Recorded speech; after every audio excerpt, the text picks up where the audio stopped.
मैं ईरान के दक्षिण भाग में बड़ा हुआ। मैं मुस्लिम परिवार में, शिया मुस्लिम परिवार में पैदा हुआ।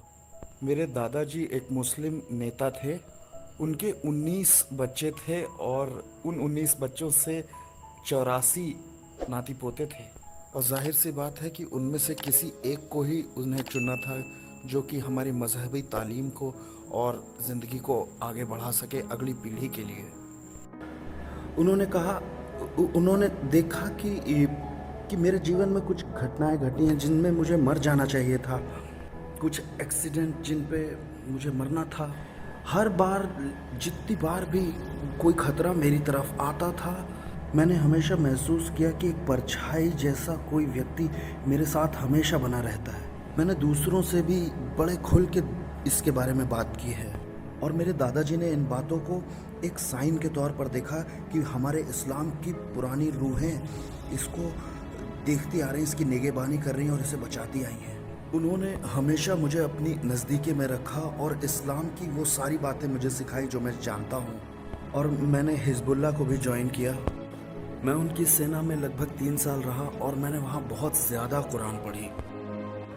दरअसल मेरे दादाजी ने मेरे दिल में एक बीज बोया था कि मुझे इस्लाम उन लोगों तक जो कि भटके हुए मसीही है, जिन्हें पता ही नहीं है सच क्या है, वो मुझे याद दिलाते रहते थे कि इसी बात के लिए मैंने तुम्हें अलग किया है और सिखाया है। एक बार जब मैं मलेशिया गया तो मैं पकड़ा गया। मेरे पास 30 जाली पासपोर्ट थे। तो उन्होंने मुझे कैद किया और वहाँ जेल में मैं लोगों को कुरान सिखाने लगा और ये बताने लगा कि इस्लाम में तुम लोगों की अल्लाह के लिए क्या ड्यूटीज़ बनती हैं। जेल में मेरा यही रूटीन था। मैं 5 बार नमाज भी जाहिर सी बात है पढ़ता था। शियाई जो होते हैं वो 3 बार ही नमाज पढ़ते हैं और 17 रकत भी बोलते हैं। लेकिन मैं कुछ ज़्यादा ही समय देना चाह रहा था खुदा को, इसलिए मैंने उसे 5 बार अलग अलग किया। और दिन के आखिरी में शाम के वक्त मैं और ज़्यादा दुआ करता। और मेरी आदत थी कि मैं हर 10 दिन में कुरान को पूरी पढ़ता था। और मैंने कुछ रूहानी ताकतें भी पाई इस्लाम में। और कुरान में जिन्न के बारे में दिया है। ये स्पिरिचुअल बीइंग्स होते हैं जिन्न, और इनसे बात करना मना नहीं है इस्लाम में। ऐसे किस्से हैं जिनमें ऐसा कुछ किया गया है, प्रॉफिट मोहम्मद ने लिखा। और मैं उस स्पिरिचुअल रेल्म से जुड़ने की ताकत पा चुका था और मैं उनसे भी ताकत ले सकता था। तो मैं लोगों के लिए दुआ कर सकता था, स्पेशली उन लोगों के लिए जो कि सताए गए हैं या जिनके ऊपर किसी ने कुछ किया है। तो लोग मेरे पास आते थे कि मेरे लिए दुआ कीजिए कि वो आदमी बीमार पड़ जाए या उसका एक्सीडेंट हो जाए। मैं अपनी आंखें बंद करके ये बता सकता था कि कोई व्यक्ति दूसरे कमरे में क्या कर रहा है। तो इसने मुझे और ताकतवर बना दिया था और ताकत तो मैं कुछ और ज़्यादा पाना चाहता था। इसलिए मैंने और ज़्यादा समय कुरान में देना शुरू कर दिया। और एक रात मैं ऐसा ही कर रहा था। मैं बस कुरान की आयतों को मेडिटेट कर रहा था और वहाँ कुछ ऐसे शब्द मिले जो कई बार लिखे हुए हैं, कई बार लिखे हैं। उनका कोई मतलब नहीं है, वो कुरान के गहरे राज हैं। और जब मैं उन आयतों के बारे में बैठकर सोच रहा था, एक स्पिरिट उस कमरे में आ गई। वो मुझसे कहीं ज़्यादा ताकतवर रूह थी, वो जितना मैं काबू भी नहीं कर सकता था। और मैं बेहद डर गया और मैंने इस्लाम के सारी सच्चाइयाँ जो मुझे मालूम थी मैंने बोलना शुरू किया। मैंने अल्लाह के नाम लेना शुरू किया और कहा कि जाओ यहाँ से, जैसे सेटन आई रिब्यूक यू, इस तरह की बात। और मैंने उन सब बातों का इस्तेमाल किया, लेकिन कुछ भी काम नहीं कर रहा था। और मुझे ऐसा लगा जैसे मेरा गला घोटा जा रहा है, मेरे अंदर से जान बाहर निकाली जा रही है। और मुझे ऐसा लग रहा था कि जैसे मैं उस जेल में मर रहा हूँ। और मैंने जन्नत के खुदा को बुलाया, पुकारा चिल्लाकर, खुदा मेरी मदद कर। और तुरंत मैंने एक आवाज़ को सुना, जैसे आप मेरी आवाज़ सुन रहे हैं ना, ऐसे। उसने कहा, यीशु का नाम लो। और उस वक्त मैंने 1 सेकंड भी नहीं लगाया कुछ सोचने में। मुझे ऐसा लग रहा था मेरी हालत जैसे कोई पानी में डूब रहा हो, ऐसे इंसान जैसी थी। एक आदमी जो पानी में डूब रहा हो, उसे रस्सी दिखाई दे, वो कभी नहीं सोचेगा कि रस्सी किस रंग की है, वो बस उसे पकड़ लेता है। और मैंने भी ऐसा ही किया। मैंने कहा, यीशु अगर आप सच हैं तो मुझे अपने आप को दिखाइए। और आज के दिन तक भी मुझे कोई आइडिया नहीं है कि मैंने ऐसे क्यों कहा। मैं पीछे जाकर सोचता हूँ, मैंने ये शब्द क्यों बोले। मैं ये भी तो कह सकता था, यीशु मेरी मदद करिए। मैं नहीं जानता मैंने ऐसे क्यों बोला, लेकिन मैंने ऐसे ही बोला। और मैं ये लाइन ख़त्म कर पाता उससे पहले ही सब कुछ पहले जैसा हो गया। और वो मेरा कन्वर्जन नहीं था, ये मेरे कन्फ्यूजन की शुरुआत थी। यीशु किसी मुसलमान की मदद क्यों करेंगे? मैंने अपनी ताकत भर सब कुछ किया वो जो मैं कर सकता था एक अच्छा मुस्लिम बनने के लिए। मैंने अपने आप को अल्लाह की राह में कुर्बान होने के लिए भी, शहीद होने के लिए भी दे दिया था। मैं माइंस पर चलने के लिए तैयार किया गया था। गवर्नमेंट ऑफ ईरान भी ऐसे लोगों को लेती है जो कि खुदा की, अल्लाह की राह में अपने आप को कुर्बान करना चाहते हों। और ऐसा कुरान में भी दिया है। मेरे पास सरकार की मोहर थी अपने ऊपर। काफिरों को फांसी देने के उनके उस प्रोग्राम में भी मैंने कई बार हिस्से लिए हैं। जो मैं जानता था कि एक अच्छा मुसलमान बनने के लिए ज़रूरी है, मैंने वो सब किया था, जिससे अल्लाह को दूसरे लोग भी जाने। लेकिन मैं कहीं ना कहीं जानता था कि कुछ ना कुछ गलत कर रहा हूँ। ये इसलिए नहीं था कि मैं कुरान पर किसी तरह का शक करता था। मैंने तो कभी भी इस्लाम पर कोई शक नहीं किया। मैंने पूरा एहतिकाद रखा, लेकिन फिर भी पता नहीं वो क्या था। मैंने पूरी कोशिश की उसे भूलने की, लेकिन एक वो सवाल कि यीशु मसीह क्यों एक मुसलमान की मदद करेंगे, मेरे पास बार बार आता रहा। मैं तो मोहम्मद पर यकीन करता था, वो ही आखिरी नबी है, मैं ऐसा मानता था। मेरी नज़र में मेरा धर्म सबसे परफेक्ट था। यीशु को मेरी मदद के लिए क्यों आना पड़ा? और उन दिनों 2 हफ्ते तक मैं बहुत ज़्यादा कंफ्यूज रहा। इसलिए मैंने फैसला किया कि मैं दुआ करूंगा और फास्टिंग करूंगा और खुदा से खुद पूछूंगा कि मसला क्या है, मुझे रास्ता दिखा। कुरान में कुछ बातें हैं, कुछ ऐसी आयतें हैं जो ये कहती हैं कि अल्लाह के कई रास्ते हैं, उसके कई तरीके हैं। पहाड़ के किस हिस्से से तुम चढ़ते हो इससे फ़र्क नहीं पड़ता, लेकिन तुम्हें एक ही चोटी तक पहुंचना है। मैंने सोचा शायद यही खुदा का तरीका है। मुझे लगा कि शायद खुदा कुछ अलग तरह से है और मुझसे किसी खास तरह से मिलना चाहता है या बात करना चाहता है, और मुझे सिर्फ उसी रास्ते से उससे मिलना पड़ेगा। मुझे लगा इस तरह से तो मेरे सवाल का जवाब नहीं मिलेगा, इसलिए मैंने फास्टिंग की। मैंने अपने दिल की गहराई से बार बार ताकत लगाकर उससे पूछा कि क्या चाहते हैं आप मेरी ज़िंदगी से, कौन सा रास्ता आप चाहते हैं कि मैं चुनूं। 2 हफ्तों तक मैं एक ही जगह पर बैठा रहा और मैंने जितना जग सकता था उतना ज़्यादा दुआ की, और मैं उपवास भी कर रहा था। और जितना ज़्यादा जग सकता था मैं उसी जगह पर सो जाता और फिर उठ जाता और फिर दुआ करता, बार बार दुआ करता और बार बार पूछ रहा था कि कौन सा रास्ता आप चाहते हैं, और मुझे कोई जवाब नहीं आ रहा था। मैं बहुत ज़्यादा फ्रस्ट्रेशन से भर गया था कि भूलो इन सब को, बंद करो ये सब। मुझे लग रहा था कि मुझे नहीं लगता कि अब मैं खुदा को पा सकता हूँ या कोई रास्ता होगा। वहाँ तक मुझे लगा कि शायद खुदा है ही नहीं। मैं अपनी ज़िंदगी से डर गया था कि मैंने सब कुछ किया जो खुदा को खुश करने के लिए, लेकिन वो मुझे कंफ्यूज कर रहा है। और वो जो सब जानने की ताकत रखता है, उसे पता होना चाहिए कि मैं उससे मोहब्बत करता हूँ। और क्या फ़र्क पड़ता है कि मैं उसे किस नाम से बुलाता हूँ, मैं दिल में तो उसी से मोहब्बत करता हूँ ना। और अगर उसे फ़र्क पड़ता है तो मैंने उसे 2 हफ्ते तक पुकारा है, उसे बताना चाहिए, लेकिन कुछ नहीं हुआ। मैंने सोचा अब मैं अपने हिसाब से चलूँगा, अपनी ज़िंदगी अपने रास्ते लूँगा। अब मैं वो करूँगा जिससे मुझे खुशी मिलेगी। जब मैं ये सब सोच रहा था, उसी वक्त खुदा की सामर्थ मेरे कमरे में बाहर गई। क्या आप जानते हैं कि कुरान में सबसे बड़ा गुनाह क्या समझा जाता है, जिसकी कोई माफ़ी नहीं है, कि आप खुदा पर शक करें। शक करना उसकी बातों पर, उसकी टीचिंग्स पर। और मैं मानता हूँ कि मैंने ऐसा किया था।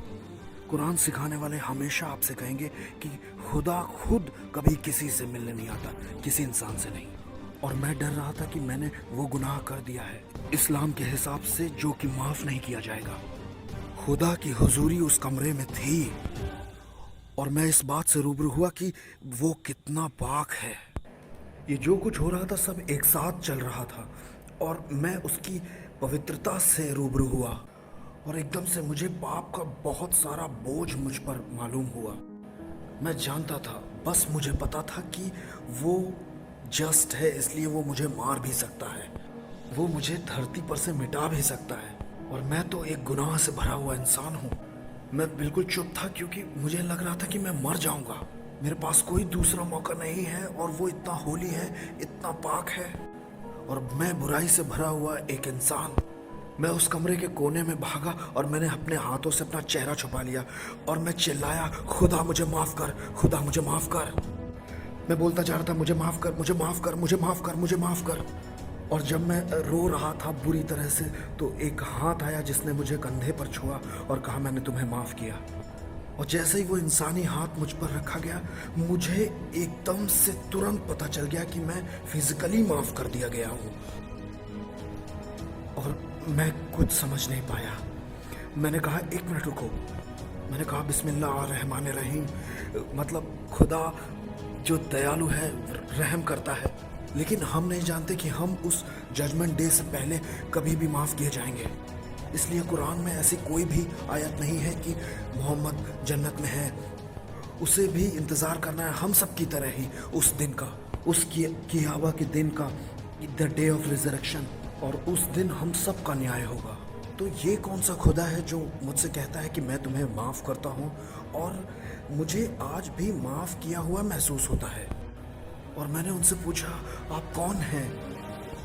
आपने कहा, मैं तुम्हें माफ़ करता हूँ और मुझे माफ़ किया जैसा हुआ महसूस हो रहा है। फिर उसने कहा कि मार्ग, सत्य और जीवन मैं ही हूँ। जब मैंने उन शब्दों को सुना तो मैं जानता था कि ये निहायत ही ज़रूरी शब्द हैं, लेकिन मुझे बिल्कुल नहीं मालूम था कि इन शब्दों का मतलब क्या है। मुझे अभी तक समझ में नहीं आता ये खुदा कौन है। इसलिए मैंने पूछा कि आपका नाम क्या है? यीशु मसीह, जिंदा खुदा, उन्होंने जवाब दिया। और जैसे ही उन्होंने वो शब्द बोले, मुझे ऐसा लगा जैसे मेरी हड्डी हड्डी बाहर आ गई है और मैं मुंह के बल उनके पैरों पर गिर पड़ा। मैं बहुत बुरी तरह से रो रहा था खुदा की हुजूरी में। मैं बस रोता रहा। 18 साल बीत गए इस बात को, लेकिन आज भी वो बातें बिल्कुल ताज़ा हैं। मैं भूल नहीं सकता जो प्यार, जो दया, रहम उसने मुझ पर दिखाया।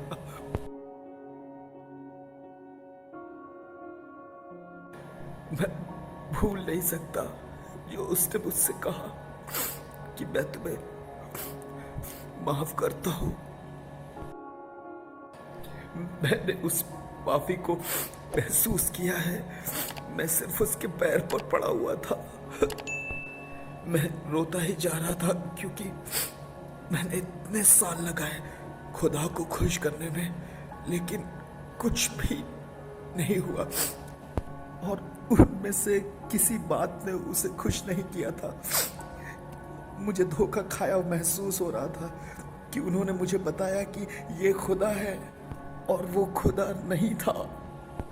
उन लोगों ने मुझे सिखाया था कि ये खुदा को खुश करेगा और अल्लाह की राह में मारो, जान लो दूसरों की, और ये खुदा कहता है कि प्यार करो दूसरों से, मेरी तरह दया करो, रहम करो मेरी तरह दूसरों पर। ये मेरे दिल के मुताबिक खुदा है। ये है खुदा की सच्चाई। खुदा है जो रहम करने वाला है, खुदा है जो माफ़ करने वाला है। मैं 2 घंटे तक रोता रहा उसके पैरों पर। मैं उसके पैरों पर पड़ा हुआ था और मैंने उसके चेहरे की तरफ देखने की कोशिश की और वो किसी टीवी स्क्रीन की तरह लग रहा था। और उसमें मैंने देखा बहुत सारे लोगों को, हर जाति, हर नस्ल के लोगों को, हर तरह के इंसानों को मैंने देखा। मैं जैसे जैसे एक एक इंसान को देख रहा था, वैसे वैसे उनके एक एक पाप भी मुझे दिखाई दे रहे थे जो उन्होंने किए। और मैंने कहा, खुदा ये सब गुनहगार हैं, ये सब पापी हैं, हम सब पापी हैं। फिर उसने कहा कि कितनी आसानी से मैंने तुम्हारे पाप माफ़ किए हैं। और मैंने कहा, बहुत आसानी से। फारसी में कुछ इस तरह से कहते हैं जैसे जितना पानी पीना आसान है इतना। और ये बोलने के बाद मैंने कहा, नहीं नहीं नहीं, उससे भी ज़्यादा आसानी से, पानी पीने से भी ज़्यादा आसानी से आपने माफ़ किया। उसने कहा, जितनी आसानी से मैंने तुम्हारे पाप माफ़ किए वैसे ही मैं इनके भी पाप माफ़ कर दूंगा, लेकिन इन्हें कौन बताएगा। मैंने कहा, मुझे भेजिए। उसने कहा, जाओ। और इस तरह से मैं एक मसीही बना। मैंने दुआ की कि खुदा मुझे एक बाइबल दे। जेल में किसी दूसरे हिस्से से किसी व्यक्ति ने आकर मुझे एक बाइबल दी और वो शख्स आया और उसने मुझसे कहा, ये है जो तुम मांग रहे थे, लो। वो इंडिया के बैकग्राउंड से था, वो उर्दू हिंदी मैं उससे बोल रहा था और मैं जानता था कि ये बाइबल है। और मैंने खुदा को शुक्रिया कहा कि मैंने रात आपसे दुआ की और आज सुबह मुझे बाइबल मिल गई। आप अद्भुत है खुदा, आप हो वो जिसमें सारी कुव्वत है। अब मैं इन बातों को समझा और इतनी जल्दी आपने मुहैया कराया। और वो है जो जिंदा खुदा का सच्चा कलाम है। मैं ये आपको बताना चाहता हूँ। मैं अपनी गवाही बताता हूँ ताकि लोग जाने इस जिंदा खुदा के बारे में। मैं नहीं चाहता हूँ कि कोई मेरी गवाही सुनने के बाद मसीही बने। मेरी गवाही तो सिर्फ मेरे लिए अच्छी है। मैं बस ये चाहता हूँ कि लोग ये जाने कि ये है वो सारी कुव्वत रखने वाला खुदा जो सब कुछ कर सकता है। और वो ढूंढ रहा है कुछ ऐसे दिलों को जो प्यार करते हो सारी इंसानियत से, सब लोगों से, अपनी सारी ताकत से।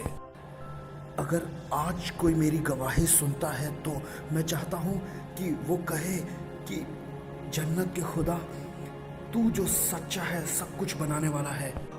अगर यही बातें सच हैं तो मैं इसे चाहता हूँ और मैं आपको पूरा विश्वास दिलाता हूँ, गारंटी देता हूँ। जो आया, जिसने मुझे छुआ, जिसने मेरी जिंदगी को बदला है और पूरी तरह से मुझे माफ किया है जो कुछ मैंने किया, उसी ने मुझे ये भरोसा दिलाया है कि मैं उसके साथ जन्नत में रह सकता हूँ। इसी एश्योरेंस से वो उन्हें भी एश्योर करेगा और उन्हें भी वो उसी माफ़ी का स्वाद चखा सकता है जो उसने मुझे दी, और उसी प्यार का स्वाद। और ये प्यार यीशु मसीह का है।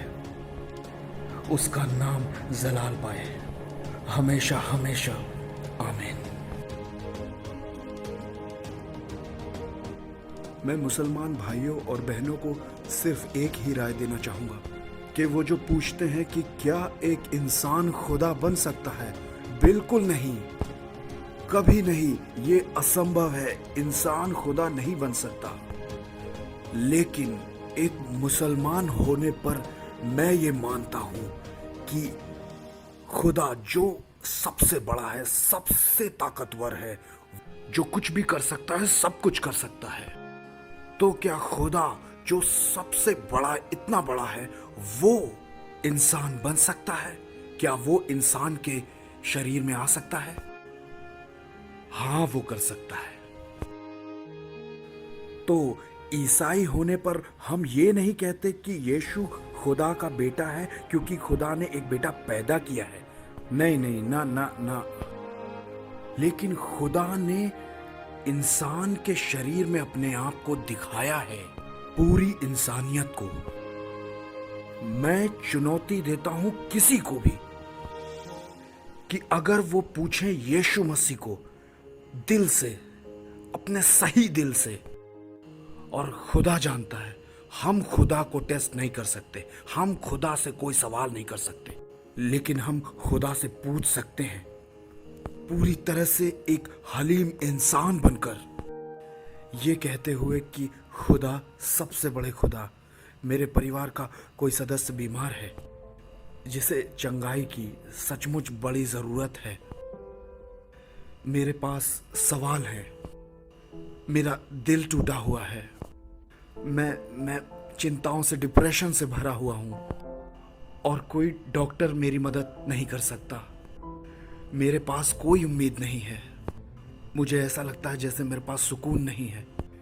अगर आप ऐसे पूछते हैं कि यीशु में कोई उम्मीद है, क्या यीशु में मुझे चंगाई मिल सकती है, क्या मेरे परिवार के सदस्य को चंगाई मिल सकती है, मुझे किसी तरह से उस डिप्रेशन से निजात मिल सकती है, यीशु के नाम से मांगिए, आपको मिलेगा, क्योंकि वो ही खुदा है। आप खुद जांचो और आप पाओगे, और ये है जो खुदा है।